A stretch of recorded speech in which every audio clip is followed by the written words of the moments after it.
Okay, guys, thanks for stopping by. This is a Goodman 80% efficient furnace, upflow horizontal. And I don't mean to bore you with all that jargon, but basically it's an 80% efficient furnace. Goodman Amana, same brand. They're going to work the same. I'm going to go over the 3 most common diagnostic codes and how to understand them and what they represent. So if you're following along, I appreciate it, and I'm going to try and make this as easy as possible. One other thing I want to mention here is that the diagnostic codes are usually on the inside of the door of the furnaces. In addition to that, if the manual is left with the piece of equipment, you're also going to find them here. You can go to Goodman.com or Amana.com, and you should be able to find the manual for the furnace you're working on to help aid in troubleshooting. The newer residential furnaces are pretty easy to work on. So, you could find the model number of a furnace usually on the inside right here. I'm not going to read this one, but it's typically on there. So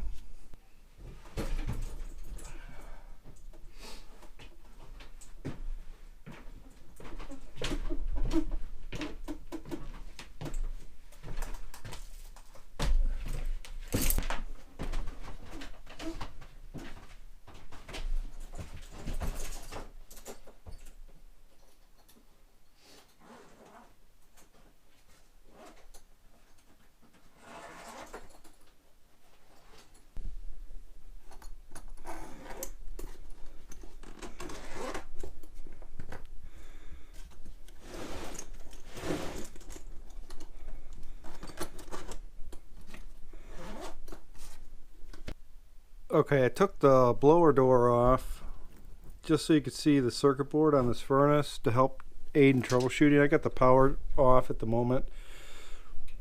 This is the LED light that the diagnostic codes that the furnace will tell you kind of aid in troubleshooting is located.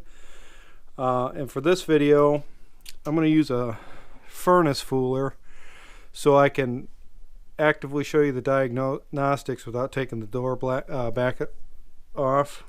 And I'll put a link in the description for this tool. If you're in the service industry, very handy to have, especially working on like residential equipment. And what that does is keeps the power on of the furnace while you got the blower door off. So now we know that we got power there. The next thing is we're going to go over some of the diagnostic codes that this service LED will tell you. So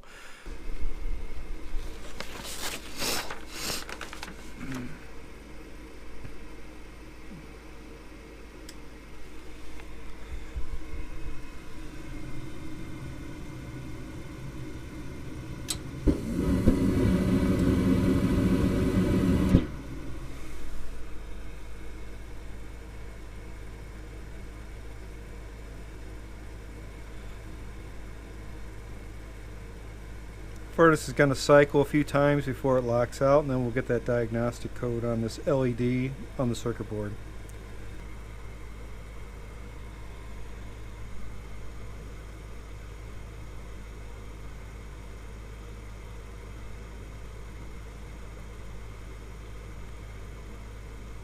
What I did in that, just to simulate it, is I just disconnected the wire right here on the flame sensor and hook that back on. That would like simulate a dirty flame sensor. So in order to just clear that, you just cycle the power and the furnace will stay lit this time.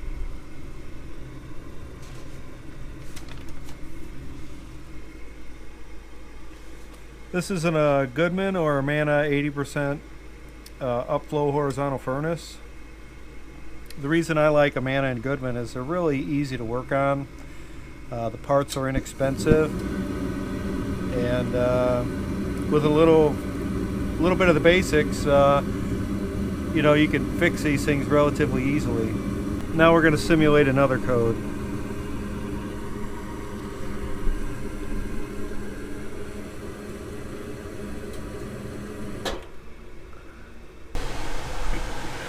Now on this failure, we're going to simulate the high limit open. And this is going to be a little different than a flame sensor. This one is actually going to try and ignite.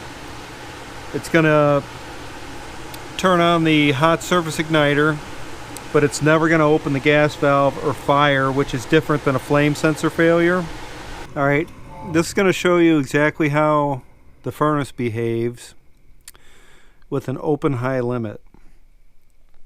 Now, there's two high limits on this furnace.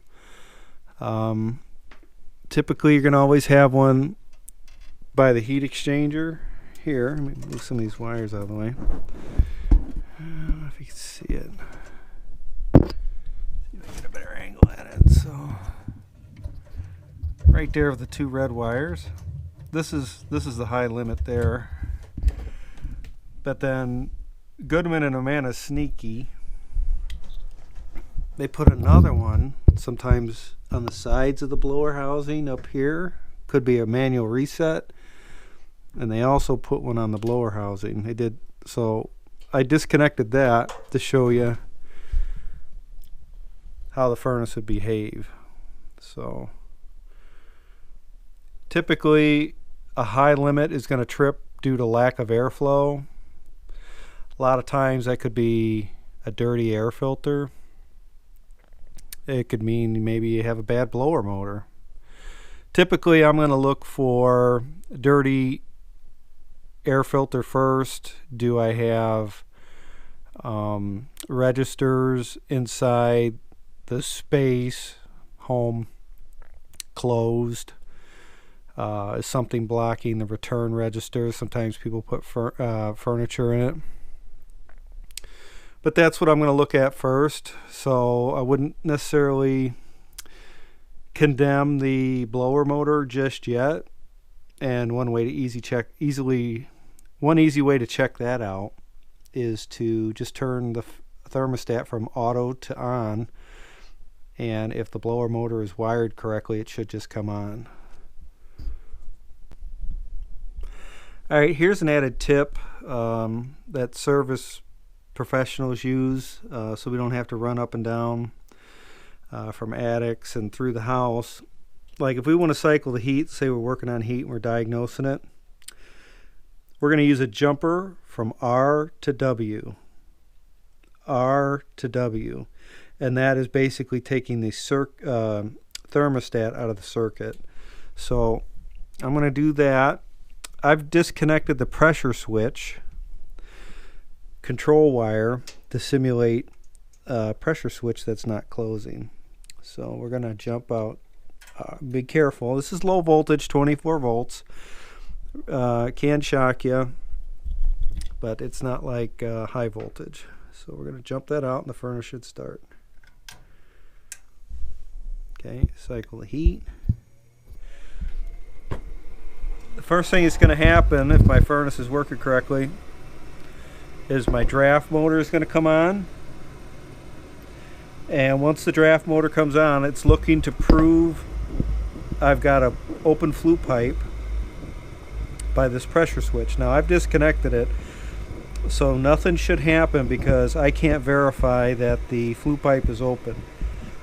Now if your draft motor doesn't start first, then I would look at your draft motor, but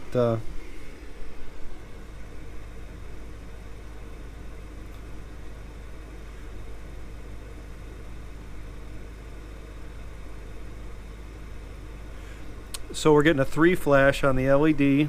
Turn the light down a little bit, see if you can see that.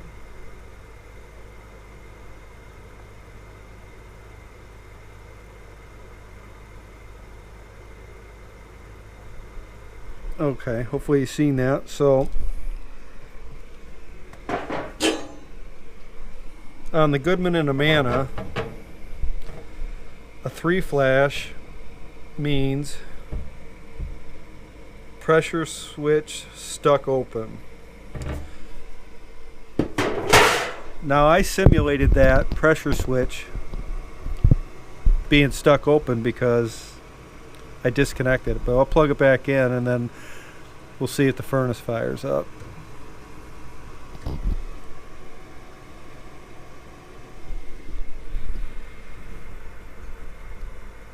Alright, see, so my LED light, the code went away.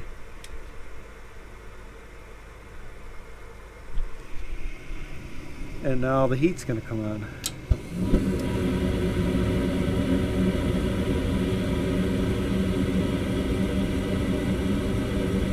Pretty simple. Let me turn that off. And I'm going to do that just by pulling the pressure switch. Alright, so let's say you have a 3-flash and it's the pressure switch and your wires are connected. And the draft motor is running. Well, the pressure switch is connected to the combustion motor with this rubber hose. And a lot of times this rubber hose here can get plugged. A lot of service guys will actually stick this in their mouth and blow it open and close. So listen.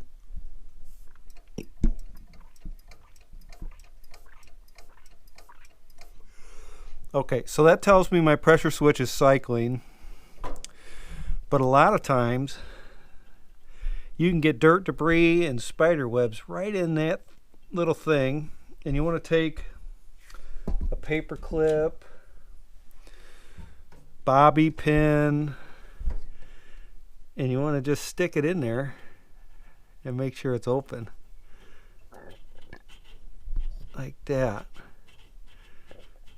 And you want to stick it in there maybe inch and a half. As long as it's open. You can also take this whole hose off from the back and blow through it. That's what you want to be able to do. There shouldn't be nothing in it. And then you just hook it back up on that side. And you just hook it back up to there. And if there's a little dirt or debris in there, your furnace should kick on. So let's go ahead and turn it back on.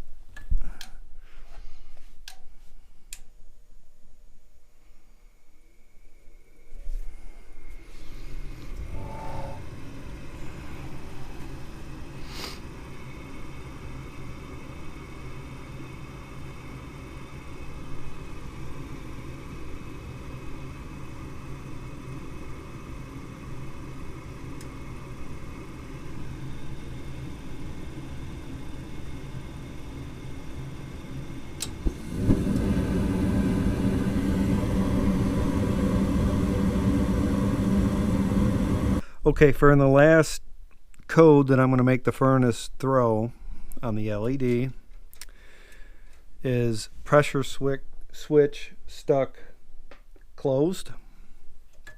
Let's see what that looks like, how that diagnosis goes. So I just turn it on. We have an active call for heat. And let me let you see what the diagnostic code is.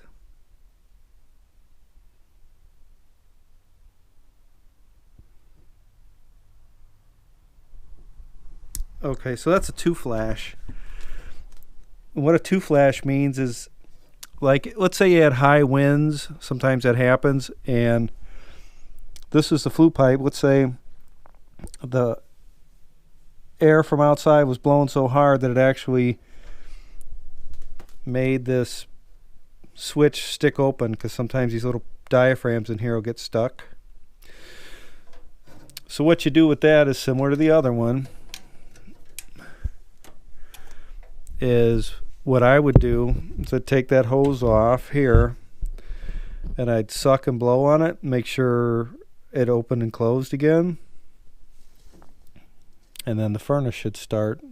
I've rarely seen them just break, but I've replaced a couple. Not very common. I mean, I've been doing this for 17 years, but I've seen them get stuck from time to time. And a lot of times you just exercise that diaphragm by sucking and blowing in that hose, and your coat will go away and your furnace will kick back on. So I hope you enjoyed the video. Magnetic furnace fooler, I'll put a link in the description on that. These are handy to have if you're going to do residential HVAC. They're only a few bucks. 6-in-1 stubby screwdriver, I always recommend having that for getting into tight places. If you got to take the igniter out, or if you got to take the flame sensor out, easy to get to. It's inexpensive. I think it's less than 10 bucks. But if you're going to be doing this kind of work, or if you're a maintenance guy,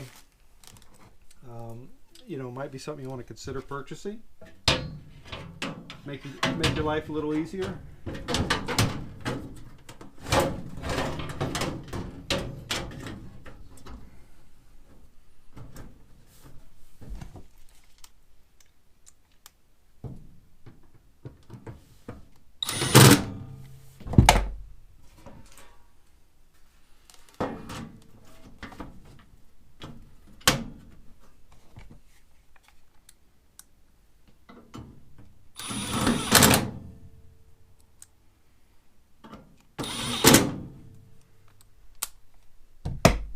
Hope you liked the video. I'm going to go ahead and have a link to the next video. See you on the next one. Hope you enjoy it. Consider liking and subscribing to my channel. Hit the notification bell. I'm going to be putting up a lot more videos in regards to residential heating and cooling equipment. I get a lot of phone calls from time to time from people, and I can troubleshoot these things over the phone, and I help a lot of people, and I thought, well, maybe if I made some videos, I could just send them a link in a text or something like that. Or, you know, we've even done FaceTime people and kind of diagnose them over the phone, because a lot of times I don't want to run out when it's something relatively simple and I can walk someone through it. So that's why I'm making this video, and I hope you enjoy it, and I hope you learned something, and I hope it helps you fix your heat. Thank you.